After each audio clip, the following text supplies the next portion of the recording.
Hi, homies. You probably clicked this video because you saw the title, and I wouldn't blame you. Minecraft? That seems impossible. But in today's video, I'll be showing off the contraption of my good pal Lego over here. We're clicking on this for quite a week. But yeah, like a week for the Minecraft, not for Minecraft, just for fun in general. Anyways, we have a selector so you can choose from 2, 3, and 4 players. But since it's only just us here, we're going to be selecting for the 2 players. And then we just kind of drop down into the play area, and I'll just tell you how it works. Behind each player is a turn light and the barrel. Oh, discard these are not. When it's your turn, the light will light behind you, and you can draw cards via this button in the center. The cards will appear in your barrel.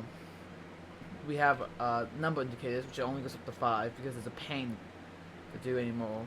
The special card indicators, color, and wild card selector. But to start the game, draw 5. Oh, not draw 5. Draw 7. And once we both have 7, you press this button in the middle to get a starting card. And then place it like normal Uno. We'll do a game and then I'll show you how the video works. How the game works. Holy, I cannot speak today.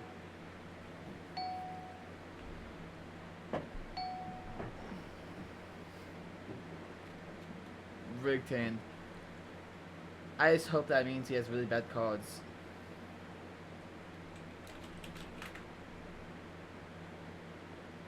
So, during the drawing phase, when you draw 7, you press this button here to manually end turn, to go to the next person.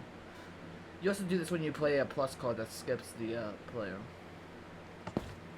1, 2, 3, 4, 5, 6, 7.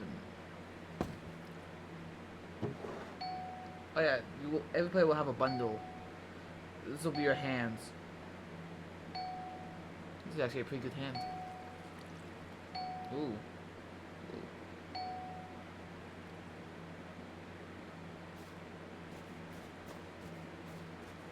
Does anyone ever notice that the shelf makes a really satisfying noise?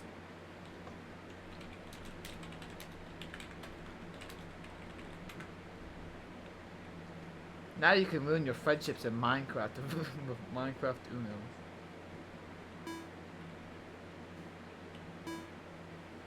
If you notice right there, we have a turn system to work so when you it'll go to this turn and then reset back to the original. If you haven't noticed already, it plays in counterclockwise mode, which is not faithful to the original, but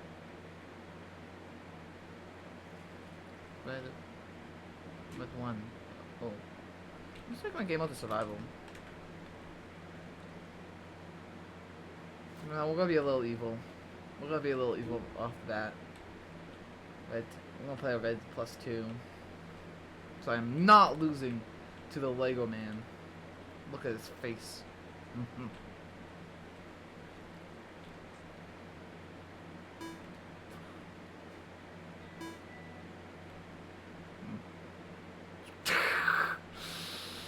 Look how sad he is.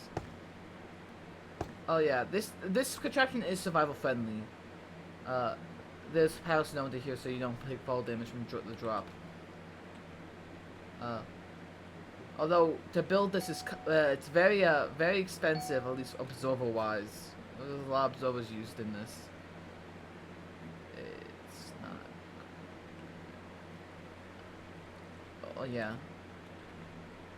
I'm pretty sure +2 skips in it, and you know. We don't have that. We automatically hook that up, but they have to draw the cards. So like, yeah, we should opt for the. Oh, and it's my turn again. Oh no, I could skip him, but where's the fun in that? Where's the fun in that? When you can just play another +2. What? I'm a very evil person in Uno. So, question in the comments. What's your favorite version of Uno? Like we got Uno Skip, Uno No Mercy, Uno Cheaters or whatever.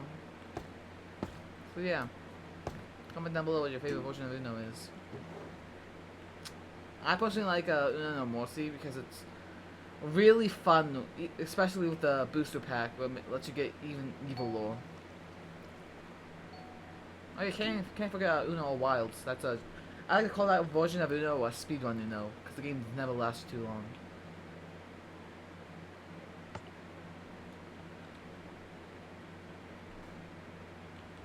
And now it's blue.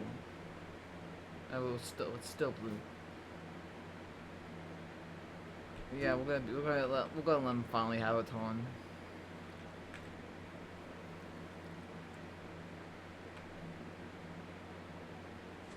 Oh wait, what do y'all think of the little play area design? I personally,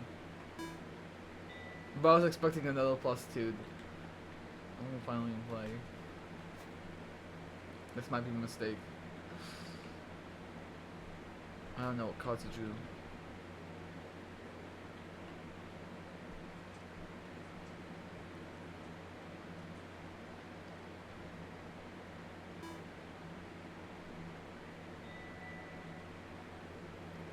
Oh no. Now I have to dwell. Dang. That's sad. We did make sure that you could get all the special cards. Because what fun is doing it without getting to plus people and skip them.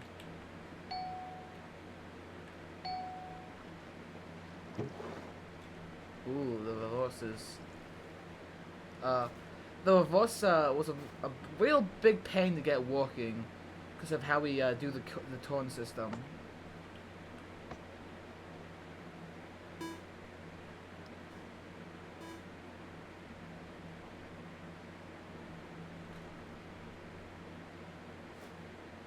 Please don't skip me again, bro. I need to win.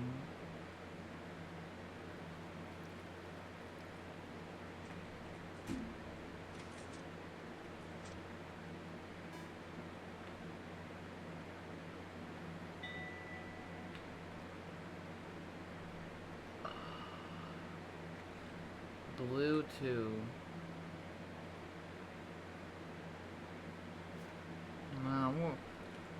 No, cause I have blue. I don't want. I could make it green so it's 2 reverse, but well, I feel like it's like a bunch of blues. That might not be the greatest thing. At least I have the wild up my sleeve, which will be helpful. But then again, if he +2s me, that's gonna suck.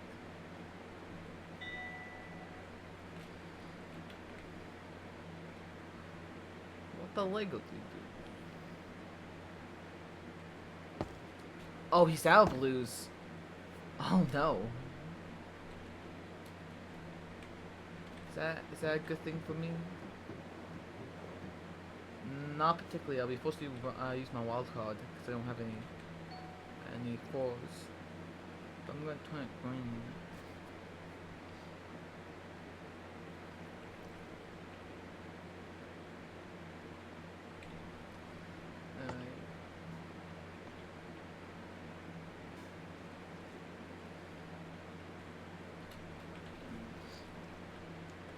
Play the wild card, and then that will open up for us to select the color thing.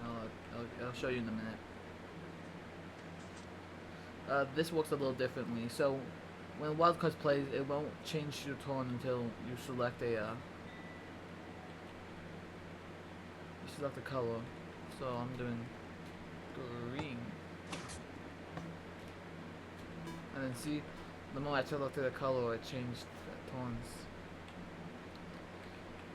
So you get it takes a little bit to compute because redstone's not instant, but it works. And just like in normal Uno, when you play a wild, there's no number displayed.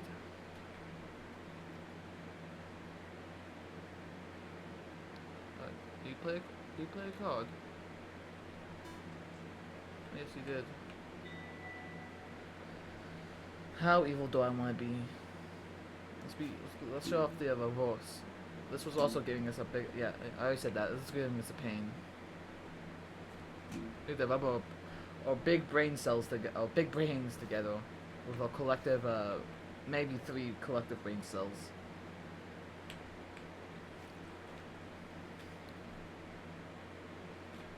This is actually V3 of Uno. He originally designed version 1, which was limited to wilds in 1 through 5. V2 never saw the light of day. It was just inefficient, and so I stepped in, I helped build a V3. Cause I was the original playtester for the V version 1, and it was not great. I think a reverse is not very helpful enough. Yeah, I don't think reverse works completely in 2-player because I don't think you can make it go back to you. But it doesn't matter. This game is more intended for like 3 to 4 players. That's another thing about version 1. It was only 2 players, so and you couldn't configure it. 2 players, and you couldn't see the other player. So version 3 is a big step up. So it's a green 3. I played my green 2. I'm very close. Actually, if he turns it to red or yellow, I win, because like he can't do anything. It would be. Though he doesn't. Oh, he's gonna be green. I'm gonna have to draw a card. It's gonna suck.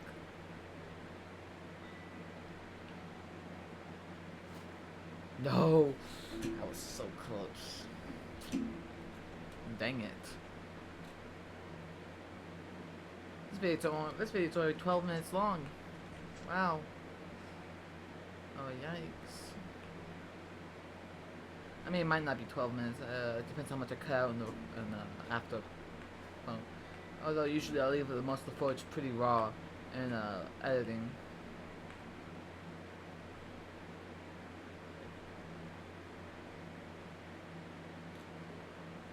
Oh man.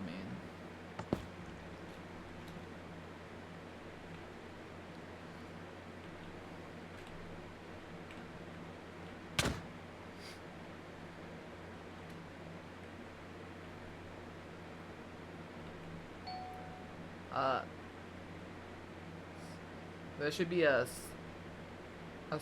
both be recording our individual POVs, so check out whatever's on his channel, I think.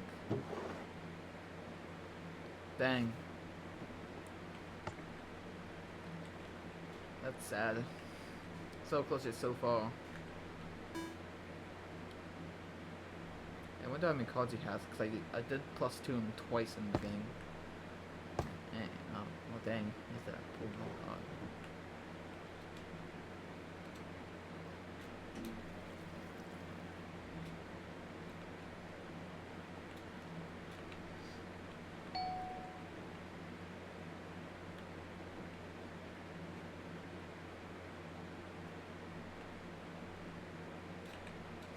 He did yellow. Fool he is. I'll tell you that. Now I can win as long as the skip doesn't bug out. I can win. So I skip him with yellow, skip him with red, and then play my last red card. No. Oh, Jesus, it's my turn. Fool. Bo doesn't know what's about to happen. As long as it actually works properly, he skips. Oh, it skips. As it skips, always a little. It was always been a little buggy.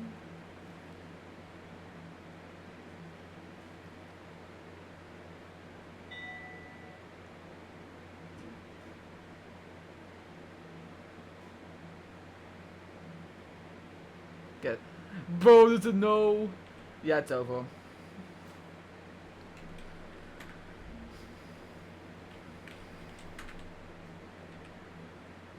Play skip again. And show my final last card. Let's go. I didn't lose. I didn't lose. I didn't lose. Let's go. And the skip does work. I've been so embarrassing if it didn't.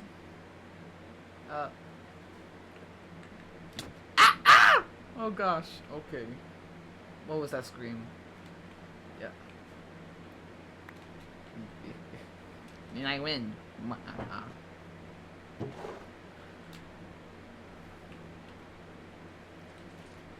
go.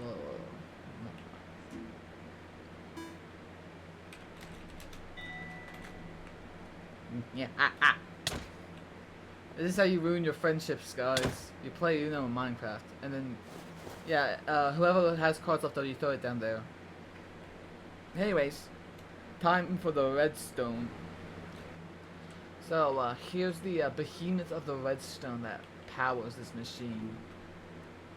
It's quite simple, really. Let me break it down. So, here's the middle drop chute.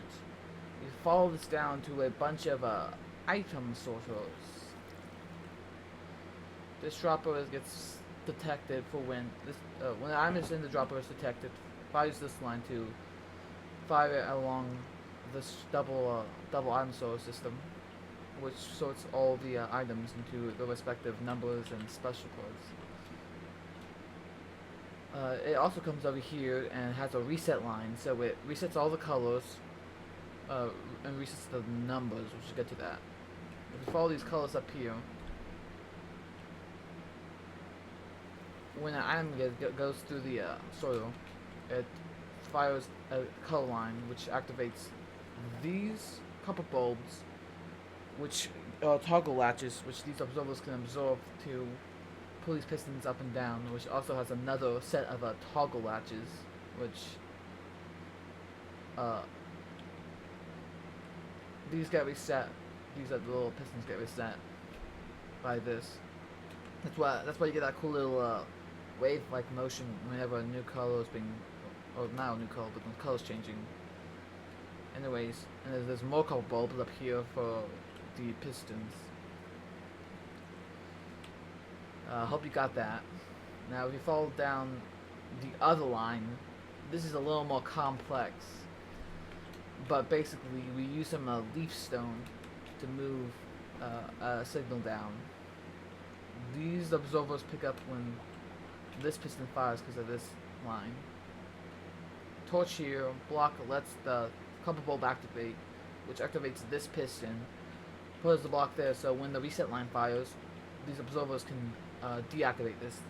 But anyways, this goes down to here, which powers this block, and it's mirrored on the other side. And basically, anyway down this line, when this is fired, this fires these things, which these copper bulbs, not a toggle latch, but these are just for single pulsing these observers, so we can get transfer them up vertically, which, if you guessed it, goes into another line of copper bulbs. It's getting a little complex, I know. We'll get to all of this later. That's for the torrent system. So and then all of these filter down to this randomizer for the cards. It's kind of hard to make the game not rigged, but it is what it is. And shoot, I cannot speak. It's hooked up so that oh my god, give me a second. It's hooked up so that there's no item in this this dropper until all these fire to randomize it.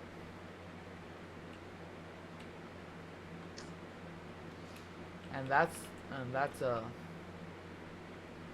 took it to this redstone, which another copper bulb toggle latch to only fire it once. and this that fires Orlish. Bubble elevator. Oh, which is connected to by this line, which if nothing gets sorted, it will just go back up here. And this is where some magic happens. Basically, we have a system here. These pistons will retract depending on what side the torn is, and then these two pistons here change. So let's say, so currently it's I think player one's turn. Yeah, player one's turn. So this piston drops and this one raises to divert the water flow into this thing, or this water elevate bubble column, which goes into this hopper. That is judged by the behemoth of the Torn system. We'll get to that. I just want to show you that these number things that I was talking about earlier, they go up and directly fire into the Torn system to make it do stuff. We have the generic line. This just fires for when any of the numbers or generic cards are used. Example, I'm pretty sure that is the maybe +2 or I don't know. These are the wild cards, so they have their own. They're not connected because the wild cards have their own system. That's the skip, and this is the reverse line. They're the separate lines because they need to. This one has a timer so that it will fire again after a bit. This goes into a special line. This is the heart of the torrent system. It works basically with a counter with sorts here. Every time a torrent changes, it fires this to increase the thing by 1. So you got player 1, 2, 3, 4. And when it's player 4's turn, at least in a max play, it will fire again. There'll be 5, which fires the reset line. But when you configure it to be 2 or 3 players, that changes to here. So this would reset it at 3 players, and this resets it at 2 players, which fire have 2 things. This just what this does here is fire the line multiple times to go down to a more complex thing here, which fires the opposite dropper. Opposite dropper, yeah. You can see right here, which is it's decided by these pistons, which are in these ones too, which are changed by this line. This is the reversal line, which gets fired when this is the reverse line from that over there, or that over there. This fires that line to toggle the bulb, which has a line here. If you go over here, that's you can manually reset the toggle before you play. So anyway, if you go over to the selector, selector's really simple. You get a thing here, and then the ones up here lock the ones previous. But to do that, efficiently, you pull down this block here to reset the comparators line. Anyways, back to the Torn system. When Lego designed this part here that actually locks the I don't know, it locks the line so that only one of these would be on at a time. He's a very smart Redstone Redstone, I'll tell you that. I will try to explain this, but I don't understand it much myself. But actually, let me think. So this is pulled down to retract. Oh, I get it. Okay, I get it. So when the next at least next torrent line is active, this line down here would deactivate this piston, meaning this cannot be powered. And that's the same for this line, I believe. Yes. And then number 4 doesn't need to be locked. It just unpowers that one. and then these connect up to the respective lights, and then they go travel down Berkeley to activate the pistons down here. Anyways, if I can find the entrance. I hope you enjoyed the video, and like always,